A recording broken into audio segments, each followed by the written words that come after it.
Hello everyone. तो आज की इस वीडियो के अंदर हम बात करने वाले हैं जो परसों बिहार बंद का आह्वान किया गया था अपोजिशन पार्टियों की तरफ से, उसको लेकर।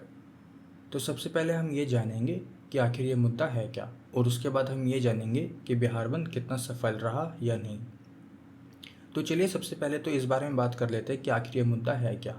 तो जैसे कि आप सभी को पता ही है कि पिछले 11 साल से केंद्र के अंदर भाजपा की सरकार है, और बिहार के अंदर भी फिलहाल गठबंधन की जो सरकार है वो भाजपा के साथ चल रही है। तो जैसे कि आप सभी को पता ही है कि हमारे इस देश के अंदर बहुत सारे बांग्लादेशी और रोहिंग्या जो हैं वो इलीगल रूप से रह रहे हैं, और ये लोग जो हैं समय के अनुसार कुछ पार्टियों के वोट बैंक बन गए हैं। तो इसी बात को ध्यान में रखते हुए राहुल गांधी जी ने ये इल्ज़ाम लगाया है इलेक्शन कमीशन के ऊपर कि इलेक्शन कमीशन जो है हमारे जो वोटर्स हैं उनकी चोरी कर रहा है। खैर ये बात तो अब राहुल गांधी को तय करनी है कि वो इस देश के लोगों के साथ खड़े हैं या फिर इलीगल एलियंस के साथ खड़े हैं। जैसे कि आप सभी लोग अब तक जान ही गए हैं कि ये जो मुद्दा है ये कोई चुनावी मुद्दा नहीं, और ना ही ये देश के भलाई के लिए कोई मुद्दा है।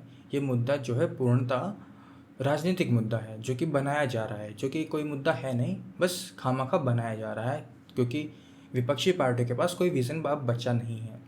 तो वो क्या कर रहे हैं, वो खामखा कोई ना कोई मुद्दा उठा रहे हैं और उस पर चाह रहे हैं कि सरकार को घेरा जाए। तो अब देख लेते हैं राहुल गांधी ने आखिर एग्जैक्टली कहा क्या है। उन्होंने ये कहा है कि जो इलेक्शन कमीशन है वो हमारे जो वोट्स हैं उनकी चोरी कर रहा है, और उन्होंने साथ ही साथ ये भी इल्ज़ाम लगाया है इलेक्शन कमीशन के ऊपर कि इलेक्शन कमीशन जो है वो आइडेंटिटी भी चेक कर रहा है, जो कि ऐसा बिल्कुल भी नहीं है। तो सबसे पहले बात कर लेते हैं कि आखिर इलेक्शन कमीशन जो कर रहा है बिहार के अंदर वो क्या है। तो देखिए, जो इलेक्शन कमीशन कर रहा है वो एक स्पेशल इंटेंसिव एक्सरसाइज है, और ये जो एक्सरसाइज हैं वो आज से नहीं होती आ रही हैं, वो 1950s के टाइम से होती आ रही हैं। आज से लगभग देखा जाए तो 70 साल पहले से ये एक्सरसाइज होती आ रही है, और जो लास्ट ऐसी एक्सरसाइज हुई थी वो 2003 के अंदर हुई थी, आज से लगभग 22 साल पहले। और अगर आप देखें तो इलेक्शन कमीशन आखिर काम ही क्या कर रहा है।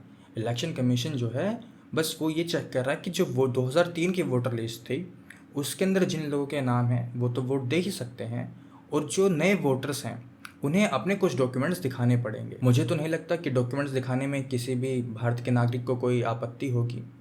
और जो विपक्षी पार्टियों का ये भी कहना है, ये भी आरोप है कि ऐसे बहुत सारे लोग हैं जो गाँव कस्बों में रहते हैं जिनके पास कोई डॉक्यूमेंट नहीं है। तो सबसे पहले तो मैं इस बात से ही इत्तेफाक नहीं रखता कि अगर आप भारत के नागरिक हैं या किसी भी देश के नागरिक हैं तो आपके पास आइडेंटिफिकेशन कार्ड तो होना ही चाहिए। और मुझे नहीं लगता कि भारत में आज कोई ऐसे लोग हैं जिनके पास ये प्राइमरी डॉक्यूमेंट्स हैं, ये नहीं है। ये ऐसा नहीं है कि भारत में ही मैंडेटरी है, हर देश जो है वो अपने हिसाब से अपने आइडेंटिफिकेशन कार्ड जो है वो बनाता रहता है। तो इलेक्शन कमीशन कुछ ऐसा कर नहीं रहा है जिस बात का उस पर इल्जाम लगाया जा रहा है कि वो हमारे जो वोटर्स हैं उनकी चोरी कर रहा है। तो समस्या ये है कि कुछ पार्टियों ने ऐसे इलीगल जो लोग हैं उनको अपना वोट बैंक बना लिया है, और वो क्या कर रहे हैं, वो चाह रहे हैं कि इन इलीगल वोट बैंक के जरिए हम जो इस देश के अंदर सत्ता दोबारा से प्राप्त कर ले। पर ऐसा होते हुए मुझे दूर दूर तक दिखाई नहीं दे रहा है। रही बात इसकी कि इलेक्शन कमीशन जो है वो आइडेंटिफिकेशन चेक कर रहा है, तो देखिए ऐसा तो कुछ होने वाला है नहीं। मान लीजिए कोई अगर संदिग्ध मिलता है इस वोटर लिस्ट के अंदर, तो इलेक्शन कमीशन जो है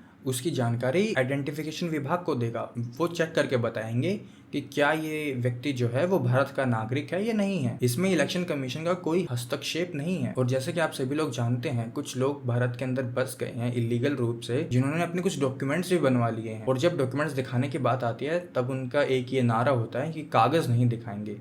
पर जब सरकार से सुविधाएं लेने की बात होती है तब वो है कागज जरूर दिखाते हैं, तब उनके पास सारे कागज मिल जाते हैं, चाहे वो कागज जाली ही क्यों ना हो, नकली ही क्यों ना हो। कानून को पालन करने का जब बारी आती है तब उनके पास कागज नहीं मिलते हैं, तब वो ना आइडेंटिफिकेशन कार्ड दिखाएंगे ना वो कानून का पालन करते हैं।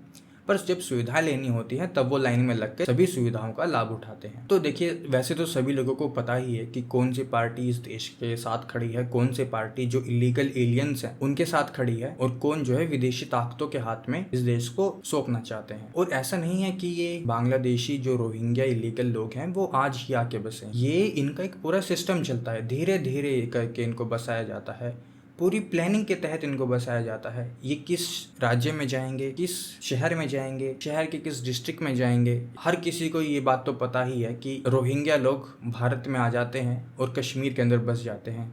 जब भारत के आम नागरिक कश्मीर के अंदर नहीं बस सकते थे, उस टाइम पर रोहिंग्या और बांग्लादेशी जो हैं वो कश्मीर घाटे के अंदर बस जाते हैं। खैर, ये जो पूरा सिंडिकेट है ये पहले से ही पूरा सतर्क रहता है। इन्हें पता होता है कि इन लोगों को किस राज्य में भेजना है, किस डिस्ट्रिक्ट में भेजना है और किस डिस्ट्रिक्ट के किस कस्बे में इनको बसाना है, और फिर कैसे इनके नकली डॉक्यूमेंट्स बनवाने हैं, और फिर कैसे इनको गवर्नमेंट की स्कीम का फ़ायदा दिलवाना है।